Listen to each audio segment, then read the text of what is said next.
Welcome back to another episode of The Learning Curve. I am your host, Dr. Irtaza Asar. To set the stage for this conversation, let me ask you this. What if risk management wasn't just a box we check during orientation or a lecture we only hear after something's gone wrong? In medicine, every decision carries real-time risk. A misdiagnosis, a rushed disposition, a poorly documented note. It just doesn't shape a chart, it shapes outcomes, trust, and careers. Yet, most of us learned about risk management in fragments, a scattered lecture here, a tense hallway conversation there, or more often during the fallout of an error. That approach leaves learners underprepared, anxious, and sometimes carrying blame for things that they don't fully understand. Today, we're going to flip the script. This episode is about building a risk management curriculum for residents that's proactive, practical, and empowering. One that helps our learners recognize pitfalls, normalizes system-level thinking, and helps our learners grow from mistakes before they actually happen. And today I'm thrilled to be joined by an expert, Dr. Eileen Chu. She is a faculty physician at the University of Maryland, and she has been leading the charge in designing safer, smarter ways to teach in the emergency department. Today we're going to unpack why risk management education often falls flat and what we can do to make it a cornerstone of training the next generation of emergency physicians. Eileen, thank you so much for joining me. I really appreciate your time. Yeah, thank you so much for having me and for that lovely introduction. Excited to be part of the Learning Curve roster and to talk about risk management today. Oh, I like that, the roster. I'm like looking at all like that's like a good way to market like the team and stuff. So that's great. So it's a very good roster thus far, I'm gotta say. Every episode is as good as the guest that I have on, and today's guest I know is fantastic. And plus, this is a really cool topic because I know as a resident myself, I never really got formalized education on this. Maybe I got like one lecture here, one lecture there, but I'm really excited to pick your brain about this and talk about some of the nuances that come with this topic. So I think it's going to be a blast for a lot of our learners. Now, before I dive into this, Eileen, one of the questions that I ask every guest, and I always kind of put them on the spot, and I'm sure I'm going to put you on the spot, is do you have like a fun fact or a superpower that we should know about that a lot of other people don't know about? I don't know if this is a great fun fact or anything, but really I had pet chickens and ducks growing up. I didn't live on a farm or anything like that. That's just kind of what my dad decided to do. We had 2 ducks. We had like 4 chickens or so had fresh eggs like every week, and that was great. But now I'm like weirdly afraid of ducks and chickens. I guess that also probably stems from my fear of geese too. So maybe if a patient comes in from being attacked by a chicken, I'll sympathize with them definitely a lot more. That is an awesome fun fact. And for anybody that ever listens to any of Eileen's lectures in the future or meets her at ASAP or any of these conferences, don't bring up geese and chicken. So that's a great fun fact that you've let know a lot of people. So that works out great.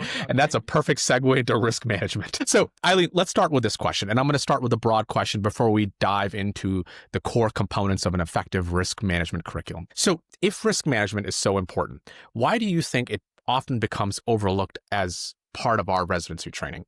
And give me some ideas as to why this is often overlooked and what that ends up meaning for our learners. Yeah, I mean, I don't know what it was like where you trained or where you're at now, but it truly is not a big focus in a lot of places. And even if it is incorporated, it kind of ends up on the back burner. My thought process is that there's just so much to learn in a short amount of time, whether it's a 3-year residency program or a 4-year residency program.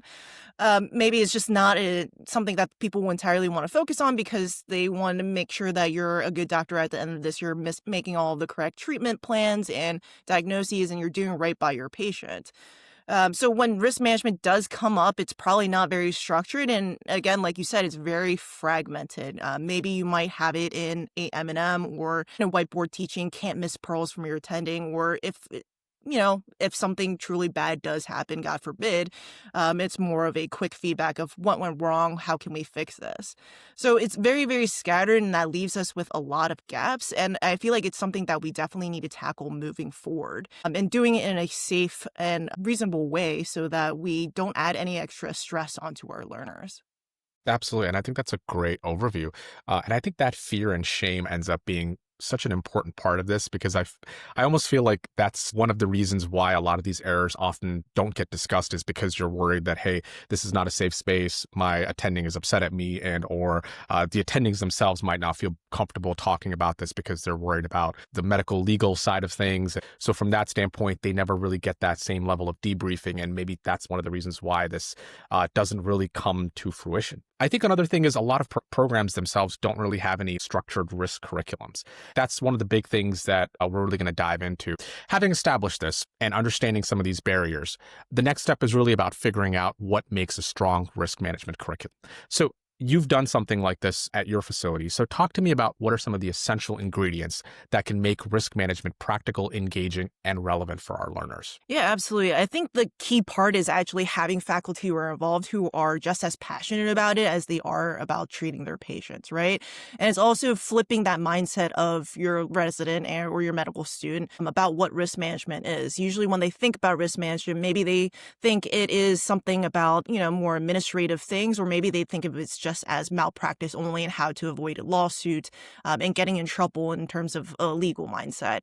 And really, they don't think of it as learning and picking up on, key tools to essentially do right by your patient, do right by yourself at the same time, and incorporating that into a practice into the longer term.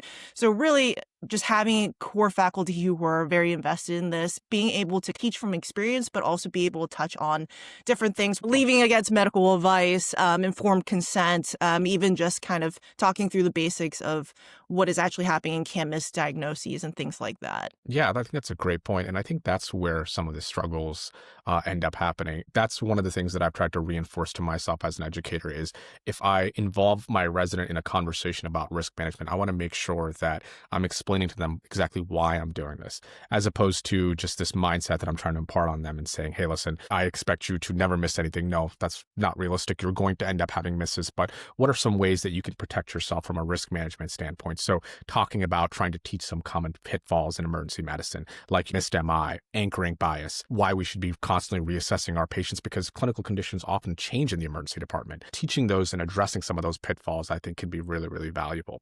So from your standpoint, and one of the things that you had brought up to me before while we were prepping for this episode was normalizing systems thinking. Can you talk to me about that and why that's an effective part of risk management and building a risk management curriculum? At my shop, we have peer review, essentially. We go over some cases every month that have been flagged for whatever reason, whether it's a bounce back patient or it turned into a bad outcome. Again, for whatever reason, we don't place the blame on the individual. This is basically for a learning opportunity.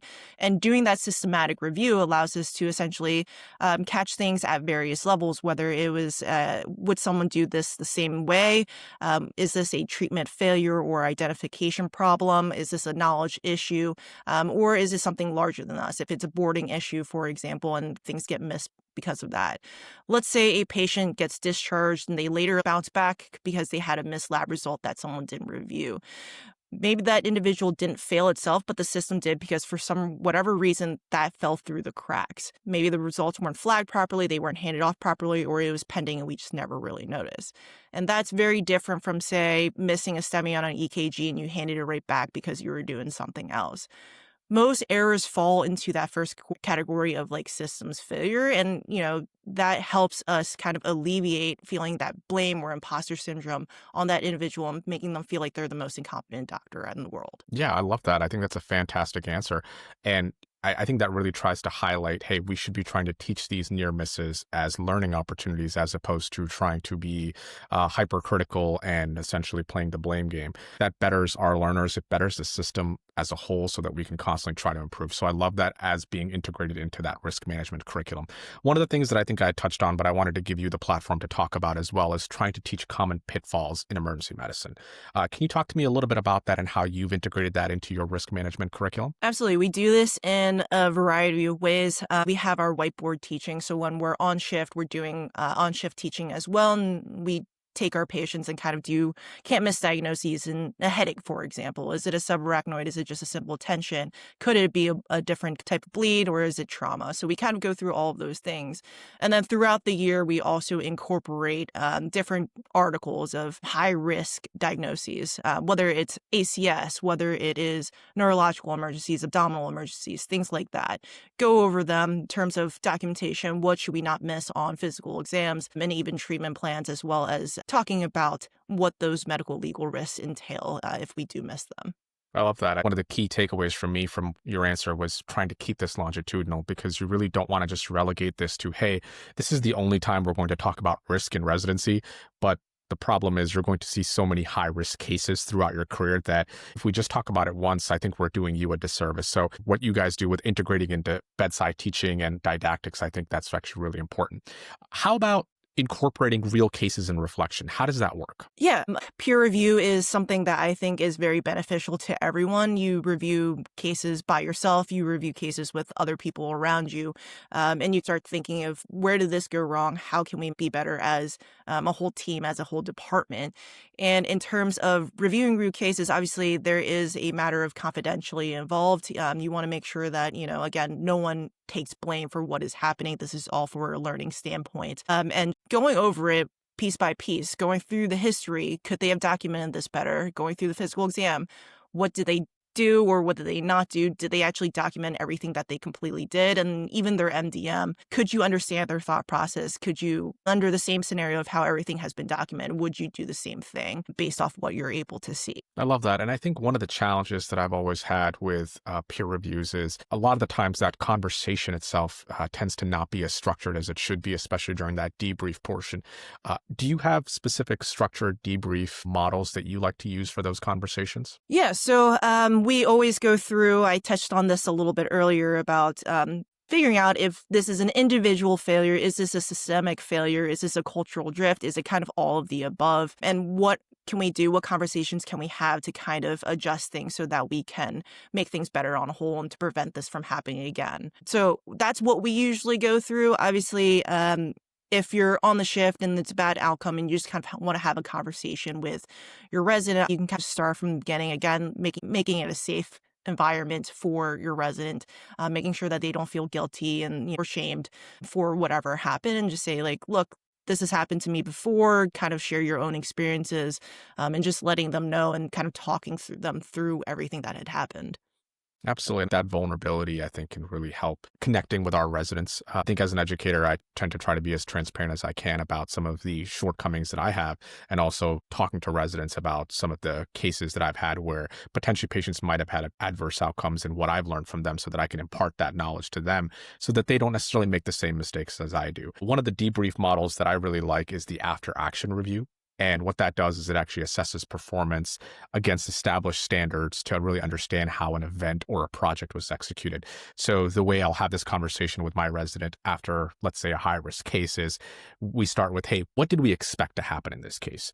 And then what actually happened? What do you think went well and why, and what can we improve from what just happened and how can we do that? And I think that makes things more actionable. That's one of the ways that I found that debrief conversation can be a little bit more structured. But I love that answer. So just to summarize, some of the key things that we talked about is number one, we want to try to normalize systems level thinking. Number two, we want to try to teach common pitfalls in EM. We brought up incorporating real cases and reflection to showcase vulnerability and also help to create that safe space. We want to try to address communication and documentation, specifically with high-risk situations like shared decision-making and leading against medical advice. And we want to make it longitudinal.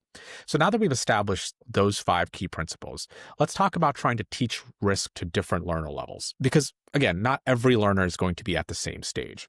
So the way you talk about risk with your third-year medical student is going to be vastly different than how you talk about it with your senior resident. So can you talk to me about how we can successfully talk about risks? Let's start with medical students and interns. Absolutely. It's actually kind of funny that you're bringing this up because I overheard one of my residents saying the other week, like, I'm so tired of hearing about risk management and how I'm going to get sued. Like, I'm kind of tired of this. And I'm like, you're going to be thinking about this very, very differently as soon as you graduate and you're out on your own. I know I felt the same way. When it comes to being a med student, intern, I mean, in terms of risk management, it's just asking for help early. You don't need to know everything right off the bat. Just get comfortable. I know as an intern, I didn't know what I didn't even know. And that's one of the reasons why I even got into risk management is to help identify things in my knowledge gap. But just get comfortable recognizing the red flags, looping in your team, kind of picking over their brain about everything. One of the things that I generally suggest is, hey, take the time after your shift or at some point in time, look over your senior residence notes, look over your attendings notes, see how they documented things. And if you're having a break between patients on shift, just pick their brains. Like, why couldn't we discharge this patient instead of admit them, for example, for low-risk ACS? Picking their brains, observing them from far and kind of just starting from there. And you can start picking up practice patterns from there and building yourself up from that. Yeah, I love that. And the key that I think one of the things that you've been echoing is that really from a medical student standpoint, you want to try to make sure that you have that strong foundation built. So you're understanding diagnostic safety early on. And I think that can really help, especially from a recognizing, hey, these are some of the red flag signs that these patients are presenting with. So if that foundation gets built early on and it's very strong, I think that can really help from a risk management understanding as you start to develop your training. So now let's segue over to mid-level residents. What can we do with some of these residents? Yeah, I mean, at this point, they're in their second, third year. They're moving, they're grooving. For them, it's really just saying like, hey, I'm comfortable, but what is going to really change this patient's disposition or treatment plan? Sometimes you already know, you've developed that hunch that there's nothing wrong with this patient. You're probably going to be discharging them in the long run. For example, take a upper back pain. You think it's probably all musculoskeletal, but not all of the warning signs are there, but it's atraumatic. They don't know if they did anything in general to trigger this upper back pain. So you're thinking, could this be a PE? Because they're also saying they're feeling a little shortness of breath. So in your head, you've already saying, hey, I know this is musculoskeletal. I shouldn't be anchoring on this just because of this. I should still do a reasonable workup, and, working up a PE and an upper atraumatic back pain is completely reasonable. And just recognizing that you're starting to anchor and kind of figuring out how you can kind of move away from that is something that the second and third years should start to work on. Yeah, I love that. And I think that's really important because I think a lot of residents sometimes don't get formalized education on bias. And a lot of the times they just start going through the motions. Okay, shortness of breath, it's wheezing, it's probably COPD, but then they don't take into account that, hey, potentially this COPD exacerbation could be due to a PE or something else along those lines. That anchoring bias, trying to shift them from type 1 to type 2 thinking and understanding kind of how to kind of go between those two. I think handoffs is also a great place, as well as bounce backs as well. One of the other things that I'm a huge fan of is teaching residents to do a chart review and just following up on the patients that they've admitted and or dispositioned, because I think that's a real-time way to get feedback. And plus, if let's say you send somebody home, you check up on them, you call them and you ask them how they're feeling. I think from a risk management standpoint, that also can be helpful as well. If a patient's telling you, hey, they're still having significant symptoms and or their symptoms are worsening, you can always have them come back and be reassessed. So I think that's really valuable. Now, Eileen, what about our senior residents? What can we do for them? I mean, once you're a senior resident, I feel like they start regressing just a little bit. They start getting scared. They start working everyone up. The attending that they once thought was super conservative in how they treated their patients is now not as conservative anymore, right? So at this point, they really need to challenge themselves in terms of what they're going to do once they're out in their practice. They really need to start finding tune of, I can see how it can go this way, but what would make you change everything to go a different way, for example? They can also start taking the lead in terms of modeling the behavior for their junior residents or even their nursing staff or ED techs, having those conversations of like, hey, what could we have done to essentially make everything better for this patient experience or their outcome? Is this a systems thing? Is this a department thing? Just kind of start modeling that behavior and having their own conversations out loud is something that they can start doing. I love that. I think that's fantastic. And I think that's actually a really great overview that you've given us about teaching risk to medical students, to mid-level residents, and also to senior residents. So having established all that, do you have any tips from an implementation standpoint on how we can do this? What are some ways that we can tackle some of the challenges that come up? One of the things is just making sure that everyone is comfortable. Obviously, as faculty, we might not feel comfortable sometimes sharing our near misses or even bad outcomes because it might make us feel less than.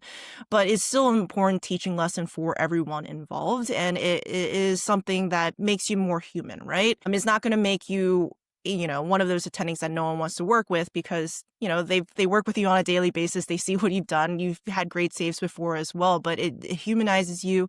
It lets you be a little bit more relatable in terms of everything that's been going on. There's starting to be kind of change the culture around there in terms of those conversations. Normalizing everything a bit more can definitely help, because actually one of the problems with risk management is obviously malpractice, and you can have litigation stress syndrome from that, and that can make you feel even worse. It's a very real thing where people will get shamed. They get a lot of anxiety surrounding it. They can get depressed from it as well. There is someone named Gita Penza, who actually does a great talk about litigation stress syndrome as well. So kind of normalizing that so people aren't as ashamed if this does happen to them at one point in their future. The other thing we can do about incorporating this is just to not focus solely on M&Ms, for example. I love M&Ms, don't get me wrong. I think there's a lot to learn from them, but they're so sporadic. It's usually one case.